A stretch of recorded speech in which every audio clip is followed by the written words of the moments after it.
What's up YouTube? I'm Trent Wel-Don. Welcome back to the channel Wel-Don Aquatics.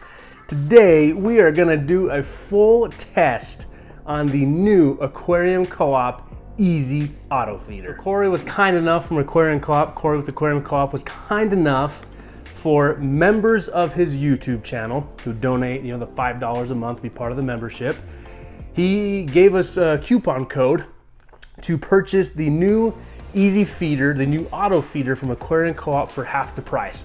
So I did pay for this. This is not sponsored by that, but it is kind of sponsored in a way of I am a member and I was one of the few lucky ones to get my hands on one of these at half price. So I am very excited to try this out, and I'm taking a different approach to this video. Instead of coming right at you with this is exactly how you do it, which you would expect, I want to do kind of a challenge to myself, and if this truly is, as it says it is, easy, I want to see if I can figure this out right out of the box, and that way you guys get a real hands-on experience when you're able to get your own Easy Feeder by Aquarium Co-op. So I haven't even opened the box yet. I haven't even looked inside of it. Full disclosure, I've actually had this for almost a week and it's been killing me. Just haven't had time to do it until now.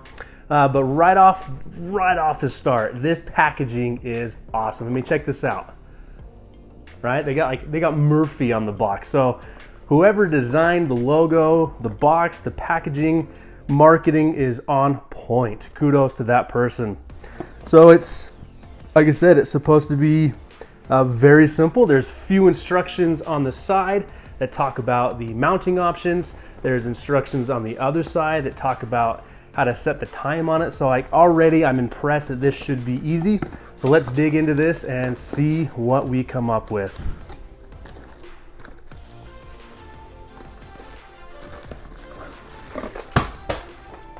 Breaking stuff already.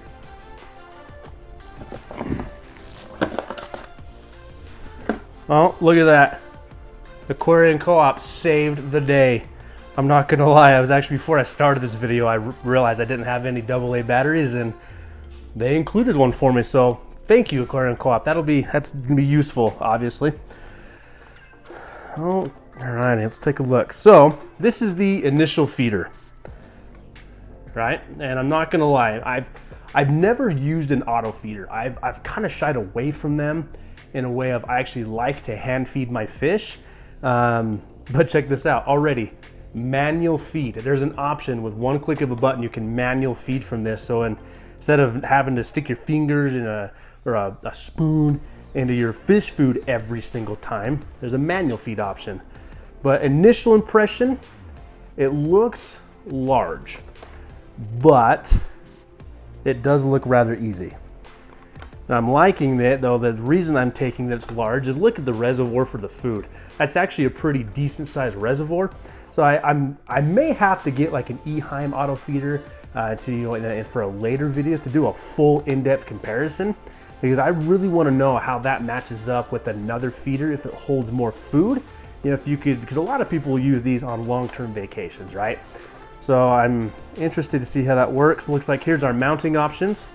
So it did say you can mount it. Oh, that's nice. So check that out. So right there, your mounting plate actually can slide off either direction. And it is set up this with a pressure screw there. So you can mount this, I mean, any direction you really need to, because this is all compatible here. So what I like here is look how wide that goes. Yeah, I mean, look how wide that goes. So that's gonna fit on a rim tank. There may be even some acrylic tanks that's gonna fit on. So I definitely like that he took that into account. There's so many things that you try and mount it to your tank, and it's not possible because all of us don't have rimless aquariums. The other option is, which I'm really happy for this, not that I'm necessarily going to use it per se, but slides right in. It's a sticky pad.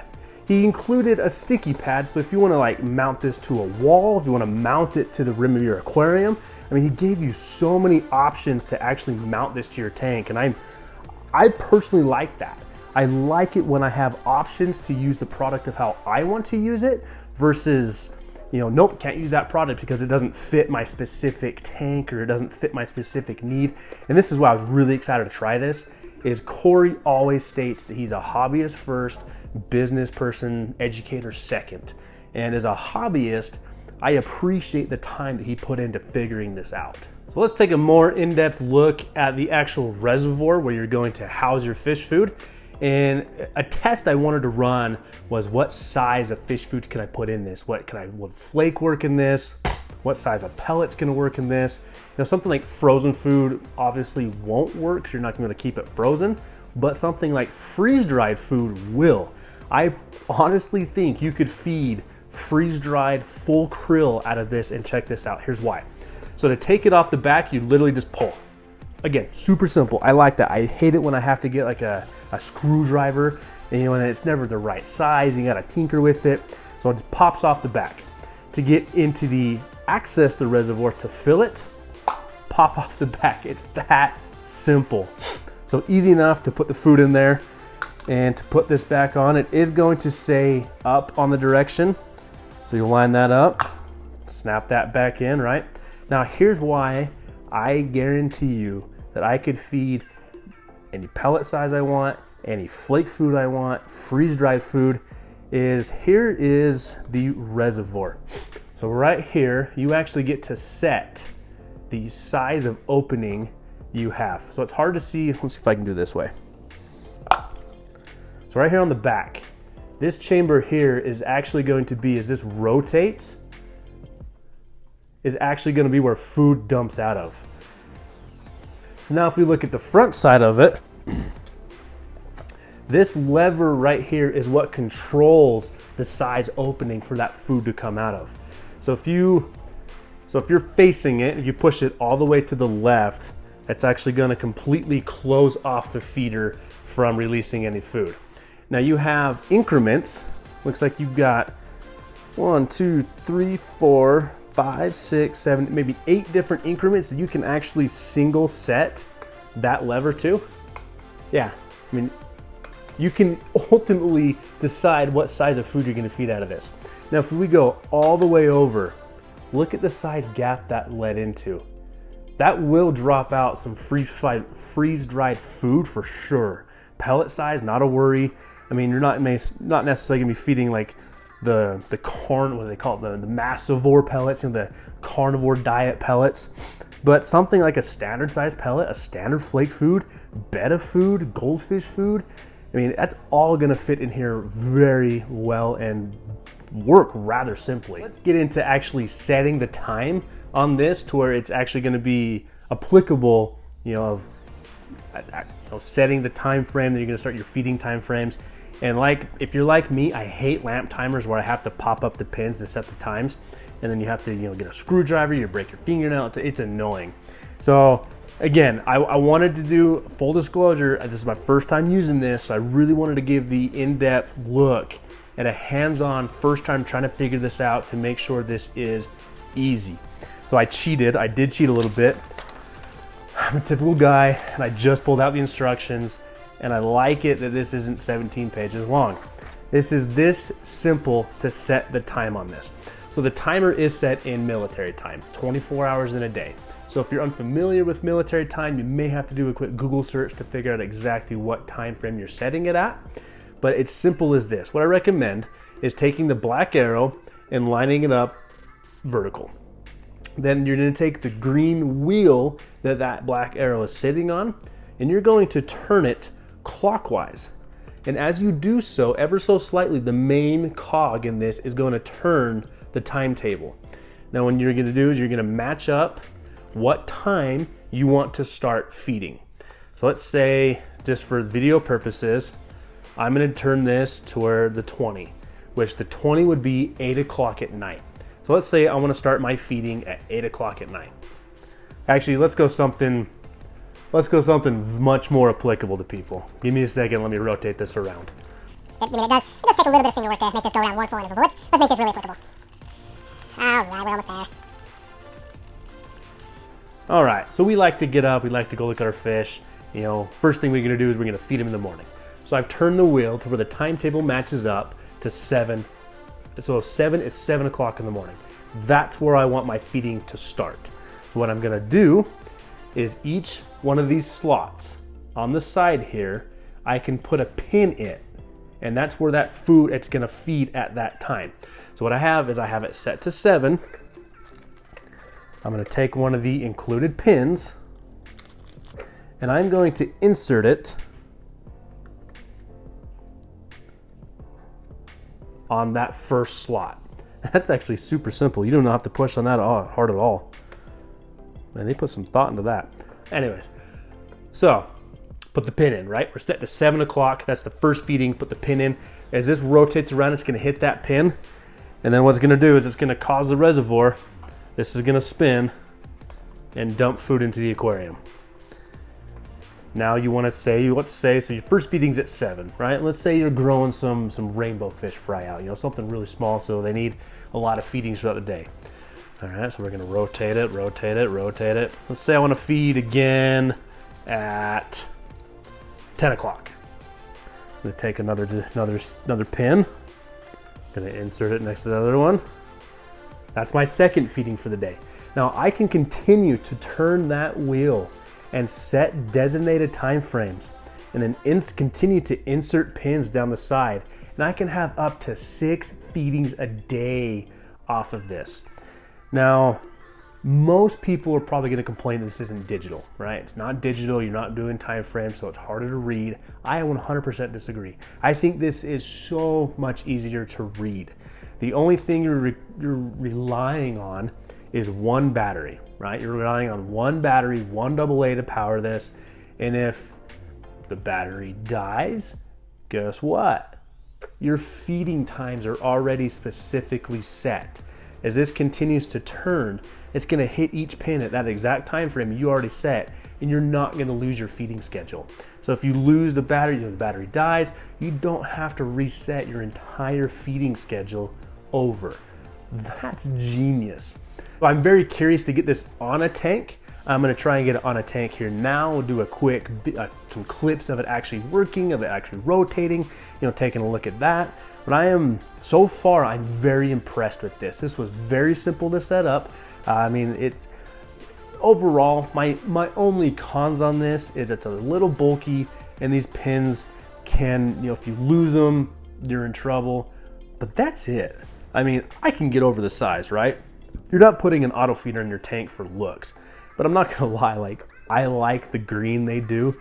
And the pins, that's not that big of a deal, and they were kind enough to send you extra. So we've all got boxes of fish stuff we can put stuff in. So overall, I'm very impressed with this. Very easy to set up, very easy to understand. So like I said, right in the name is the Easy Automatic Fish Food Dispenser from Aquarium Co-op. So let's go get this set up on a tank and to actually take a more in-depth look at it there. All right, so now we're back in my fish room, kind of my laundry room right now, but we're gonna work on getting this auto feeder filled. I'm using some New Life Spectrum pellet. I did read the full instructions that came with the auto feeder, and it is suggested that you only use a dry pellet with this auto feeder. So don't quote me right now that you can use flake food or a freeze-dried food like I initially thought and said. I still am curious to try that, but for right now it is recommended you only use a small pellet or a dry pellet food on here. So we can adjust it like we talked about earlier in the video to accommodate of how much food we actually want to feed. And it was rather simple to get it set up. So I'm still very impressed with how easy this entire feeder was to both operate, both to understand. And we're going to attach this to my current 55 gallon right now that's holding most of my fish. We're just kind of adjusting some camera work here. It was difficult to get this all going here and single-handedly, but I wanted to showcase this on the 55 primarily to show of how simple this is to attach to a tank. I love the design by Aquarium Co-op. I love how simple it was to attach, especially with it being a full rimmed aquarium. It's something that's very common. You know, most aquariums have that black trim, the framework on it, and this feeder attaches right over that without any issue. So this really is designed for the hobbyist in mind. And I had a great opportunity to talk with Michael Pohl from Bay Area Aquatics. Highly recommend you go check out his channel. I will leave a link in the description below. Fortunately, he has actually used a Eheim automatic feeder, and he shared with me his thoughts on that. His main complaint is how difficult it is to set the amount of food that the feeder is going to drop in a given moment. And here I'm going to showcase how simple it is to manually feed from this auto feeder, but I also am doing that to show how it operates, how much food drops out in the setting, and we're actually going, so that was a rather large setting I had there, and I'm going to adjust it down here. Excuse my awesome camera work coming here up in about 3 or so seconds. But I really wanted to showcase how easy this is to set the amount of food that comes out of this. So with Michael was talking of the Eheim feeder, it's very difficult to set. The range that it drops the food in is very messy, he says.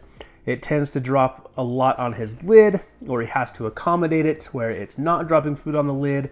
He has to cut a large hole in the lid. And every feeder is not going to be perfect in that sense. You may run into that with this, even with this new Aquarium Co-op feeder.